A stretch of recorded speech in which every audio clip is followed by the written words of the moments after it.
Thrissur പാലിയക്കരയിലെ toll പിരിവ് തടഞ്ഞതിനെതിരായ ദേശീയപാത അതോറിറ്റിയുടെ അപ്പീൽ സുപ്രീം കോടതി തള്ളി.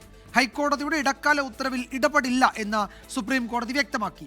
പൗരന്മാരുടെ ദുരവസ്ഥയിലാണ് തങ്ങൾക്ക് ആശങ്കയെന്ന് കോടതി പറഞ്ഞു. സഞ്ചാരയോഗ്യമല്ലാത്ത പാതകളിൽ ജനങ്ങൾ ടോൾ നൽകേണ്ടതില്ല എന്ന് കോടതി വ്യക്തമാക്കി.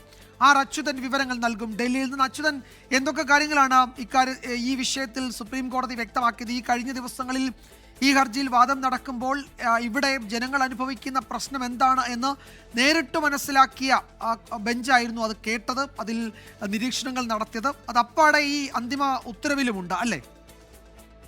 തീർച്ചയായിട്ടും വിജയകുമാർ, കാരണം ചീഫ് ജസ്റ്റിസും അതുപോലെ തന്നെ ബെഞ്ചിലെ തന്നെ ജസ്റ്റിസ് വിനോദ് ചന്ദ്രനും നേരിട്ട് ഈ ദുരനുഭവം അവർക്കറിയാവുന്നത് ഈ ഹർജി പരിഗണിച്ച ഘട്ടത്തിൽ തന്നെ കോടതിയിൽ അറിയിക്കുകയുണ്ടായി. ഒപ്പം തന്നെ റോഡിന്റെ അവസ്ഥ പരിതാപകരമെന്നായിരുന്നു സുപ്രീം കോടതി ഈ വിഷയത്തിൽ ദേശീയപാത അതോറിറ്റിക്കെതിരെ വിമർശനമായി ഉന്നയിച്ചത്.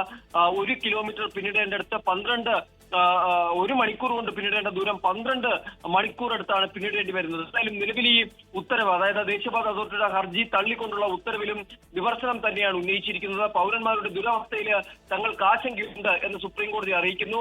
ഗട്ടറുകളിലും കുഴികളിലും പണം നൽകാതെ സഞ്ചരിക്കാനാകണം.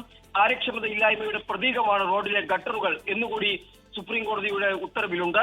5 കിലോമീറ്ററാണ് പ്രശ്നമെങ്കിലും മൊത്തം ഗതാഗതത്തെ ബാധിക്കുന്ന തരത്തിലേക്കാണ് ഈ പ്രശ്നം നിലനിൽക്കുന്നത് എന്നും ഉത്തരവിൽ സൂചിപ്പിക്കുന്നുണ്ട്.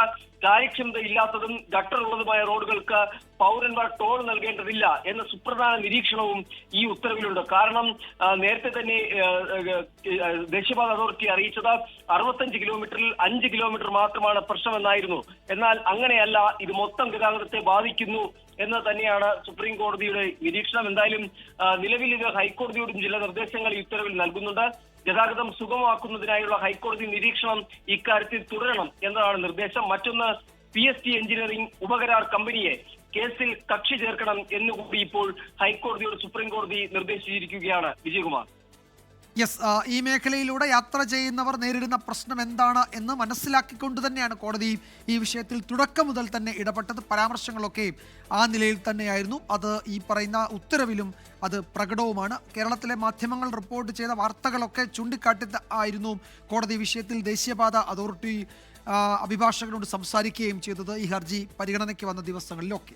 ലോകത്തെവിടെയായാലും ഏത് സമയത്തും 24 വാർത്തകളും ഓഗ്മെന്റഡ് റിയാലിറ്റി പാക്കേജുകളും എക്സ്പ്ലെയിനറുകളും വിശദമായി കാണാൻ ഞങ്ങളുടെ യൂട്യൂബ് ചാനൽ നിങ്ങൾക്ക് സബ്സ്ക്രൈബ് ചെയ്യാം.